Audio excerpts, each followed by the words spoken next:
The legend of a spectral hunt involving demonic dogs led by a ghostly hunter is widespread across Britain, with the first written account of its sighting appearing in the Anglo-Saxon Chronicle of 1127, and reports of sightings persisting at least into the 1940s. Regardless, what you mean when you say the wild hunt often depends a great deal on where you are, and someone else would be right to ask which one. Today we'll look at a few of the more famous examples. Herla's Ride is possibly the oldest of the wild hunt legends. In this account, Herla was a king of the ancient Britons who met a mysterious figure who was likely the king of the fairies. This king invited him to his wedding, and Herla accepted. Herla and his retinue attend the wedding and feasts and remain for several pleasant days enjoying their host's lavish hospitality. When they departed, their host gave Herla many gifts, mostly related to hunting, a favorite pastime of Herla's. You can probably guess what happened when Herla and his men returned to their own country. It wasn't several days that had passed, but several centuries. In addition to the wild hunt lore, this is one of the earliest accounts of lost time in fairyland. The story goes that the fairy king had presented Herla with a small hound and warned him not to dismount his horse after he returned home until the hound jumped down first. As soon as they entered what had been their own realm, several of Herla's men ignored or forgot the warning and dismounted before the hound did and instantly turned to dust. Herla then forbade anyone to dismount until the hound deigned to dismount first. Unfortunately, the hound never did get off the horse, so neither can Herla nor his men. Some accounts say this ended when they tried to cross a river on the Welsh border that was too deep and were swept away. Others say they still ride at the hunt to this day and will for all eternity, or at least until the dog decides to get off the horse. It's not as if they have anything else to do. This next version comes from Cornwall. In this legend, Dando is a huntsman too fond of the pleasures of the flesh. What made it worse was Dando was also a priest. He had a habit of leading noisy and boisterous hunts across the countryside, eating and drinking as he went.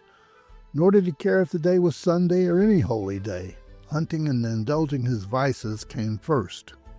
The story goes that one day he was so annoyed that his flask was empty when he wanted a drink that he dared to curse heaven. In another version, Dando told his attendants to find him a drink even if they had to go to hell for it.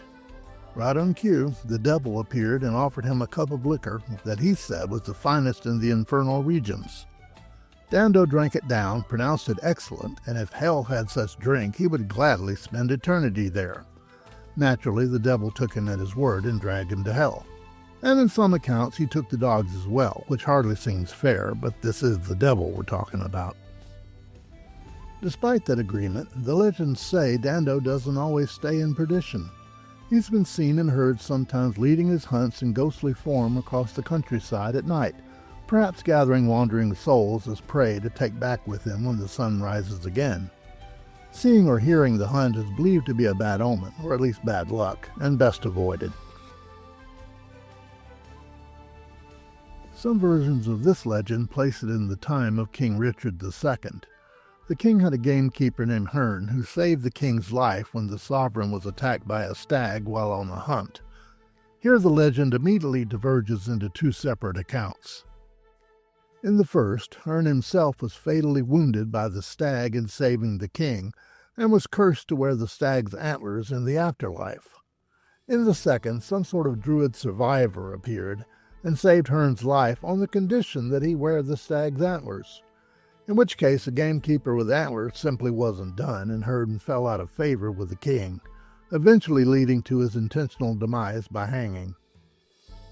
I wouldn't be the first to point out that the image of a huntsman with antlers is a dead ringer for the Celtic god Cernunnos, as portrayed in the famous Gundestrup cauldron, now located in the National Museum of Denmark. It could be a coincidence, or it could be the heart of the legend is the survival of the original god in a, relatively, modernized form. One tradition does maintain that spectral visions were sometimes named for known individuals long after the fact, and that what is now referred to as Herne the Hunter was actually a forest spirit or the demon of the oak tree that existed long before the king's huntsman.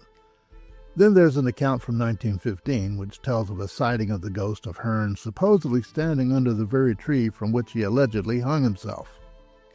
Whatever version of the legend you favor, the result was now that Hearn appears as a spectral huntsman leading a pack of ghostly dogs in the areas around Windsor Forest and Windsor Great Park in Berkshire, the Royal Hunting Preserve, and does to this day. I'm mentioning this legend here because even though no dogs are involved, the Slua themselves serve as the hunters and raveners of souls. The Slua, which means host, is according to Highland Scots legend composed of either fallen angels or the unforgiven dead. They appear as a spectral host flying across the night sky, and any time they are seen is not a good night to be out. Either as the unforgiven dead or fallen angels, the Slua can never rest until they atone for the sins they committed, either in life or in heaven. Since they never seem to even attempt to do anything of the sort, one can assume their condition will be in effect until doomsday, maybe longer. Sometimes the Slua fight battles among themselves for no particular reason, and certain reddish stains on the rocks are thought to be the blood shed during those battles. Other times, the Slua will catch mortal men in their path and force them to follow along and do their evil bidding, which is never to anyone's good, and likely in due course to create new recruits for the Slua. At other times, they will slay cattle, pets, and any other farm animals they pass over with venomous darts. Again, they don't appear to be overly concerned about atoning for anything or breaking their curse. They're more likely to cause new ones. The Slua are, simply put, bad news.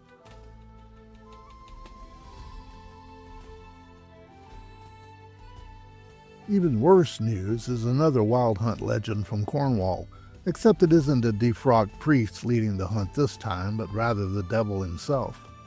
In this version, the devil is being proactive about recruiting souls to hell. If he and his hunting pack encounter anyone whose soul is not already destined for heaven, the dandy dogs will simply tear them apart on the spot, so they never have the chance to make any needed corrections, in which case the devil immediately collects their souls for his domain. Robert Hunt, in his Popular Romances of the West of England, 1865, relates the following story. A young herdsman was on his way home across the moors late one night when in the distance he heard hounds baying. He immediately understood that this was no normal hunter out at this time of night, but the devil and his dandy dogs. He was still a few miles from home and the path was treacherous, but he hurried as best he could. Yet no matter what he did or how fast he ran, the pack was getting louder and closer. He could even hear the cries of the devil encouraging his hounds after his prey. He glanced back and could see the devil himself, dark as night and bearing a long pole to catch him. There were no rocks or trees nearby where he might hide himself, or any cottages or hovels where he might take shelter. The young man was certain the devil was about to catch up to him, and that would be the end of his life. Seized with a sudden and desperate inspiration, the young man fell to his knees and started praying, which, you'll admit, under the circumstances, seemed the obvious thing to do. But apparently not everyone was capable of such rational thinking in the face of sheer terror. When the devil rode up with his dogs, the sight of the boy praying made him stop, and the pack fell quiet. The devil was reputed to exclaim, "Beau Shrove," which meant, "the boy prays." In frustration, the devil led his pack away, then searching for easier prey. So far we've talked about huntsmen, kings, priests, and even devils leading what is commonly called the wild hunt, and after a variety of prey, often human, though not always. In other versions, it's the god Woden leading the hunt, searching for elf women rather than human souls. We still say the wild hunt as if it were one thing, but in truth there is no one wild hunt. There are many. It all depends on what or who is being hunted.